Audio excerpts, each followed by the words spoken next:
Now I invite el segundo panelista para tomar la palabra, José Antonio Aguilar Contreras. José Antonio Aguilar Contreras is the chair of the UN Group of Independent Eminent Experts of the implementation of the Durban Declaracion and Program of Accion. He is the founder and executive director of Racismo MX, a non-governmental organization which is committed to combat racism through research, education, and communication strategies. He is extensive experience on racial equality. Thank you very much, Mrs. Epsi Campbell, Excellencies, distinguished delegates, and experts. I'm honored to speak before you as a chair of the Group of Independent Eminent Experts on the implementation of the Durban Declaration and Program of Accion.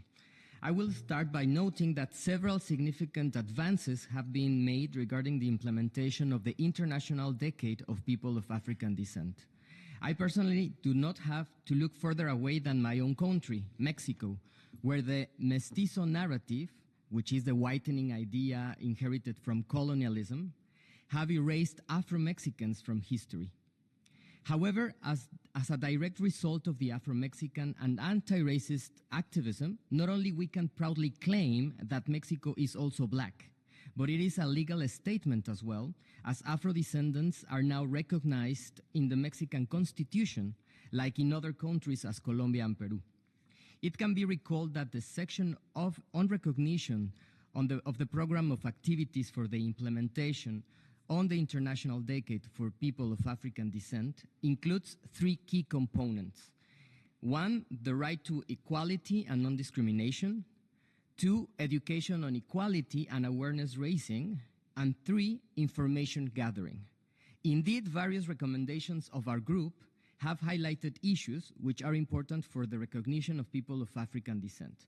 For example, during our last session, it was noted that nowadays the problem for black students was not so much about access to education, still is, but not so much as it used to be in the past, but rather about the content of that education. More robust language about racial inequality in schools, which refer to structural and institutional racism, had been eroded to refer to disparities rather than racial inequalities.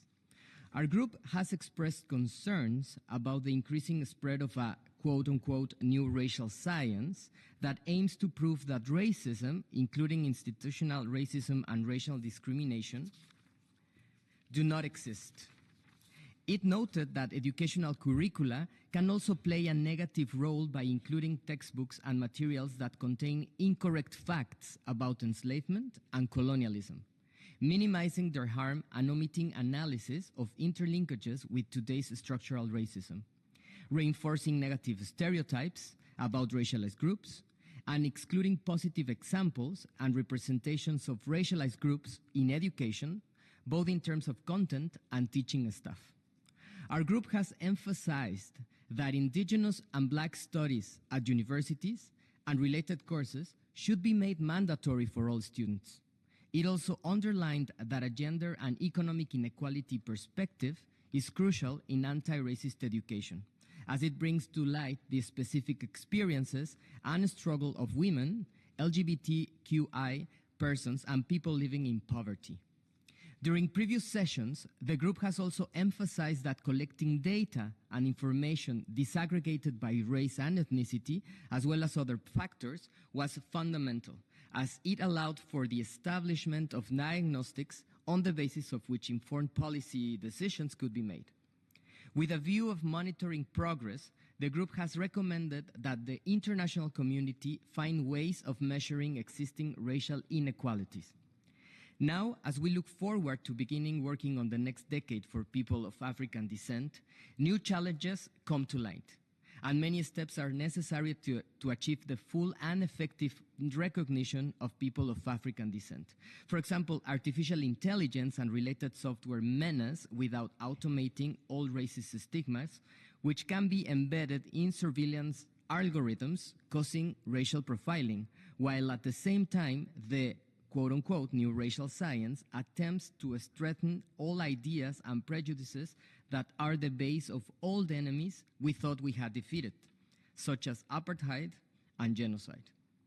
Finally, we need to join forces with other stakeholders beyond governmental institutions, such as civil society organizations, social entrepreneurs, and non-profit organizations, in order to promote and bring the program of the decade closer to people.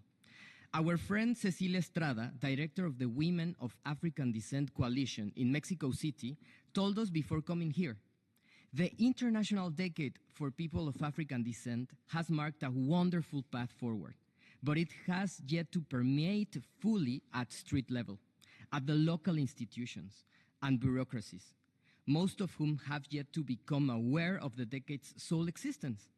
And so I ask you, how good is an international framework if we can bring it down to the reality of the people that need it the most?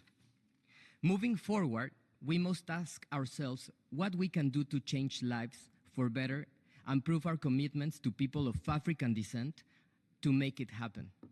As Patricia Bazán has said, she is an Afro-Mexican poet from Ayutla, Mexico. She said in her poem, Black Justice, "It is a human duty to fight against what hurts us." And I am sure the second decade for people of African descent will do exactly that. Fight against the historic pain of racial oppression. In this regard, rest assured that our group will work relentlessly to fight racism, racial discrimination, xenophobia, and related intolerance. Thank you very much.